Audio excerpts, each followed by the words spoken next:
बारासी जो हमारे किराड़ी फाटक है इसको बनाकर रहेंगे। इस पर बहुत परेशानी होती है, एक एक दो दो घंटे लग जाते हैं जाम में खड़े हुए थे। तो यहाँ पर बहुत आए और बहुत गए नेता लोग ने, किसी ने नहीं किया। अगर कोई भाई बीमार हो जाए, एम्बुलेंस गाड़ी यहाँ पर जाए तो 2 घंटे तक वो एम्बुलेंस नहीं निकल पाती। जो हमारी परिस्थिति है फाटक के लिए वो उसकी सुनवाई की जाए और इस फाटक को जल्द से जल्द बनना चाहिए और सभी 8 लाख जनता यहाँ से परेशान है।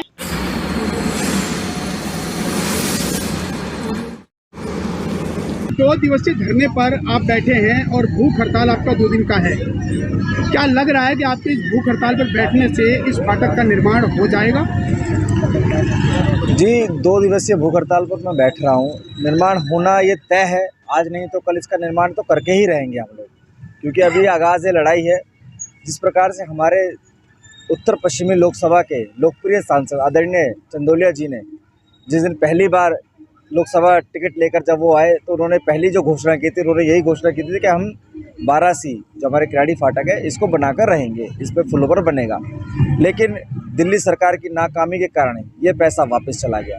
लेकिन हम लोग और हमारे आदरणीय सांसद जी और भारतीय जनता पार्टी किराड़ी विधानसभा में रहने वाला प्रत्येक कार्यकर्ता इस लड़ाई को लड़ रहा है।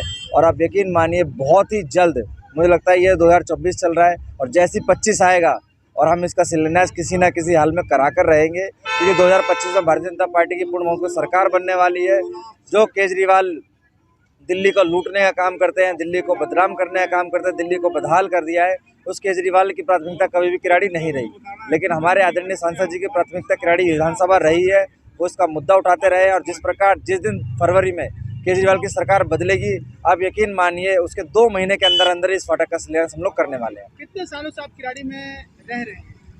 मैं बचपन से रह रहा हूँ जी। मैं नांगलोई स्कूल में पढ़ता था, इसी फाटक से रोज गुजरते थे हम लोग। जब हम स्कूल जाते थे सुबह शाम को तो इसी फाटक से जाते थे और वापस भी शाम को इसी फाटक से आते अगर थे। हम किराड़ी के हालात की बात करें तो यहाँ पर जल भराव एक सबसे बड़ी परेशानी बनी हुई है 8 लाख लोगों की आबादी के लिए। और 8 लाख लोगों की आबादी होने के बावजूद भी एक भी टीटीसी बस नहीं चलती। इसको लेकर आप लोग क्या कर रहे हैं? मैं इस बात को निरंतर उठाता रहा हूँ, अपने भाषणों में भी कहता रहा हूँ कि किराड़ी देश की एक ऐसी विधानसभा बन गए जहाँ से कहीं जाने के लिए कोई भी सरकारी बस नहीं चलती है। इसका सारा का सारा क्रेडिट दिल्ली के मालिक जिसने दिल्ली को बदहाल किया है उसको जाता है। क्योंकि जब हम लोग देखते थे, हम स्कूल जाते थे डीटीसी की बसों में जाते थे, लेकिन जिस दिन से आम आदमी पार्टी की दिल्ली में सत्ता में आई है उसने किराड़ी को बिल्कुल ख़राब करके रख दिया है। किराड़ी में आज एक भी बस नहीं चलती है। किराड़ी में जल भराव की समस्या है, क्योंकि न जाने आंगन टेढ़े वाला काम हो गया है। अनप्लान्ड तरीके से कॉलोनियों में काम करे जा रहे हैं, जिसका कारण दिल्ली की जनता और किराड़ी की जनता झेल रही है। अच्छा, अब किराड़ी में रहने वाले 8 लाख लोगों के लिए एक संदेश क्या देंगे आप? इस फाटक को लगभग कब तक बन सकता है और ये जो भूख हड़ताल पे आप बैठे हैं, आप कितना प्रयास करने वाले हैं? मैं किराड़ी की समस्त जनता से निवेदन और आह्वान करना चाहता हूं कि चोर लुटेरे बहुत घूम रहे हैं। उनका सिर्फ और सिर्फ एक यही काम है कि किसी भी तरीके जनता को लूटा जाए। बहरूपिये बनकर आ चुके हैं। लेकिन मैं यकीन दिलाता हूं भारतीय जनता पार्टी का प्रत्येक कार्यकर्ता, जिस दिन दिल्ली में भारतीय जनता पार्टी की सरकार बनेगी, डबल इंजन की रफ्तार से यहाँ काम होने वाला है। और मैं आपसे पुनः कहना चाहता हूँ कि 2025 में किराड़ी में भारतीय जनता पार्टी का विधायक होगा, दिल्ली में भारतीय जनता पार्टी सरकार होगी। आदरणीय नरेंद्र मोदी जी के नेतृत्व में इस किराड़ी फाटक का हम शिलान्यास करेंगे। और मैं किराड़ी की जनता से निवेदन करना चाहता हूं कि आप बहरूपियों के वादों में ना आए। ये झूठ बोलते हैं, लूटने की राजनीति करते हैं, इनसे बचने की आवश्यकता है, क्योंकि किराड़ी पिछले 16 सालों से नरकीय जीवन जी रही है। आज भारतीय जनता पार्टी का जिले का मंत्री भाई भीम सिंह जी ने ये अभी भूख हड़ताल शुरू की है आज सुबह 8 बजे 2 दिन तक, क्योंकि भारतीय जनता पार्टी के एक एक कार्यकर्ता का देश के यशस्वी प्रधानमंत्री भाई नरेंद्र मोदी जी का एक ही सपना है, सबका साथ, सबका विकास, सबका विश्वास और सबका प्रयास। इसी के तहत केंद्र सरकार ने बहुत लंबे समय से पैसा मंजूर कर रखा था, परंतु दिल्ली में केजरीवाल जी की सरकार थी। एनओसी ज़मीन की न देने के कारण वो पैसा वापसी चला गया। और ये जो 8 लाख की आबादी किराड़ी में रहती है, ये बहुत ज़्यादा दुखी है, क्योंकि किराड़ी में जब इस फाटक पर लोग आते हैं तो कई घंटे जाम लग जाते हैं। अगर कोई भाई बीमार हो जाए, एम्बुलेंस गाड़ी यहाँ पर जाए तो 2 घंटे तक वो एम्बुलेंस नहीं निकल पाती। इस फाटक पर लगभग 100 के लगभग मौतें हो चुकी हैं। देश के यशस्वी प्रधानमंत्री जी और हमारे सांसद भाई योगेंद्र चंदोलिया जी ने इस आवाज़ को हाउस में भी उठाया और उस आवाज़ को उठाते हुए दिल्ली सरकार को कहा कि एनओसी दें। अगर ये एनओसी पहले ही दे देते तो ये पैसा वापसी नहीं। उर्मिला जी, यहाँ पर 3 सांसद बदल चुके हैं क्योंकि 3 सांसद रह गए, लेकिन निर्माण कार्य फाटक का रुका रहा और हर बार फाटक को लेकर राजनीति चलती रही। लेकिन अब योगेंद्र चंदोलिया ने हर मंच पे कहा कि इस फाटक का निर्माण अपने कार्यकाल में बनाकर दिखाएंगे। हमारा पहला सांसद ने भी 12C का पैसा मंजूर कराया।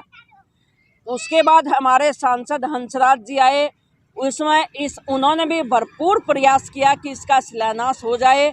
और देश के यशस्वी प्रधानमंत्री जब पूरी इंडिया में शिलान्यास कर रहे थे उस समय इसकी भी घोषणा की, परंतु बहुत बड़ी विडंबना है कि दिल्ली सरकार ने इसकी एनओसी नहीं दी, क्योंकि ज़मीन हमेशा सेंट्रल गवर्नमेंट के अधीन होती है। एनओसी न मिलने के कारण देश के यशस्वी प्रधानमंत्री जी भी इसका शिलान्यास नहीं कर पाए। और अब वो पैसा जिस तरीके से हमारे सांसद भाई योगेंद्र चंदोलिया जी ने हाउस में उठाया और चुनाव में भी कहा कि किराड़ी में मैं 2 काम सबसे पहले कराऊंगा, एक किराड़ी फाटक और दूसरा गंदे पानी की निकासी, वो भरपूर प्रयास कर रहे हैं। क्योंकि बरसात के टाइम में भी आपने देखा होगा रोहतक रोड पर भी वो पानी में एलजी को लेकर घूम रहे थे। और हम सब कार्यकर्ता जब तक यहाँ से नहीं जाएंगे, क्योंकि भाई भीम ने ये बेड़ा उठाया है, सब कार्यकर्ता कंधे से कंधा मिलाकर हम सब कार्यकर्ता काम करेंगे। जब तक इस फाटक का समाधान नहीं होगा हम यहाँ से नहीं उठेंगे। जिस तरीके से आज 2 दिवसीय धरना दिया जा रहा है को लेकर और इस फाटक को लेकर, क्या यहाँ पर जाम की समस्या है? जाम की समस्या तो बहुत ज्यादा है। दिन में कम से कम 4-5 बार जाम लगता है। कुछ भी सामान लेने के जाओ तो बहुत टाइम लगता है, तो फाटक तो बनना ही चाहिए। कितनी परेशानी होती है फाटक को लेकर? बहुत परेशानी होती है, 1-2 घंटे लग जाते हैं जाम में खड़े होते। अगर कभी जल्दी हमें जाना भी होता है तो जाम इतना होता है कि हम लेट हो जाते हैं। अभी ऐसा होगा और आप लेट हो गए हो और बिल्कुल होता है, अक्सर ऐसा होता है। अगर हमें किसी काम से जाना होता है हम हमेशा लेट ही हो जाते हैं। और जब फाटक का जाम लगता है भाई साहब हमें बहुत दिक्कत होती है। हमारे घर के लोग ड्यूटी जाते हैं आते हैं तो घंटों 2-2 घंटा इस फाटक के जाम में जूझना पड़ता है इनको। आज छोटे बच्चे हमारे स्कूल जाते हैं तो हमको डर लगा रहता है कि हमारे बच्चों की कब घटना हो जाएगी, कब ट्रेन के नीचे वो आ जाएंगे। इससे समस्या हमें बहुत भारी है।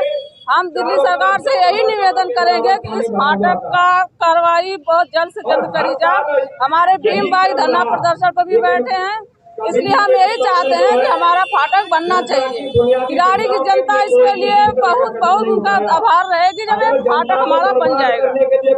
अगर वो फाटक नहीं बनाएंगे तो जनता ऐसी परेशान रहेगी तो हम आम आदमी को वोट नहीं देंगे, क्योंकि हम चाहते हैं हमारे जब से योगेंद्र चंदोलिया सांसद जी आए हैं लगातार इस पे कोशिश कर रहे हैं कि हमारा फाटक बनना चाहिए।